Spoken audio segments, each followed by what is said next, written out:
As Commander-in-Chief, my highest priority is the security of the American people. And I've made it clear that those who threaten the United States will find no safe haven.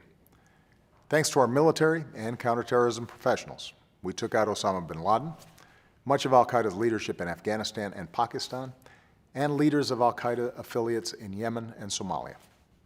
We've prevented terrorist attacks, saved American lives, and made our homeland more secure. Today, the terrorist threat is more diffuse from al-Qaeda affiliates and other extremists, like ISIL in Syria and Iraq. As I said this week, our intelligence community has not yet detected specific ISIL plots against our homeland, but its leaders have repeatedly threatened the United States. And if left unchecked, these terrorists could pose a growing threat beyond the Middle East, including to the United States. So we're staying vigilant, and we're moving ahead with our strategy to degrade and ultimately destroy this terrorist organization. To meet a threat like this, we have to be smart. We have to use our power wisely, and we have to avoid the mistakes of the past.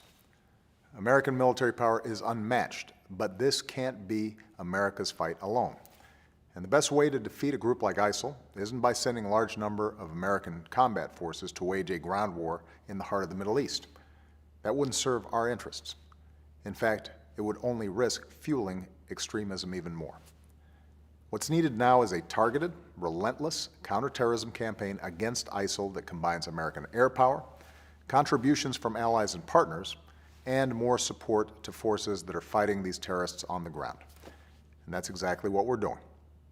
We're moving ahead with our campaign of airstrikes against these terrorists, and we're prepared to take action against ISIL in Syria as well. The additional American forces I've ordered to Iraq will help Iraqi and Kurdish forces with the training, intelligence, and equipment they need to take the fight to these terrorists on the ground. We're working with Congress to expand our efforts to train and equip the Syrian opposition.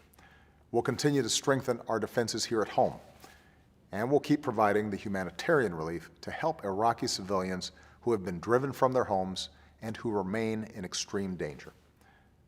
Because we're leading the right way, more nations are joining our coalition. This week, Arab nations agreed to strengthen their support for the new Iraqi government and to do their part in the fight against ISIL, including aspects of the military campaign. Saudi Arabia will join the effort to help train and equip moderate Syrian opposition forces.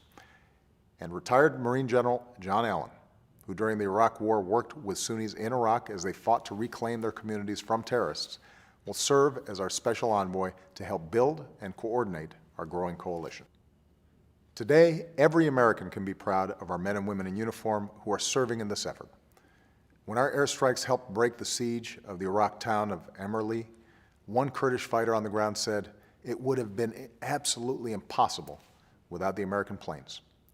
One resident of that city said, "Thank you, America." Today, we're showing the world the best of American leadership. We will protect our people. We will stand with partners who defend their countries and rally other nations to meet a common threat. And here at home, 13 years after our country was attacked, we continue to stand tall and proud because we are Americans and we do not give in to fear.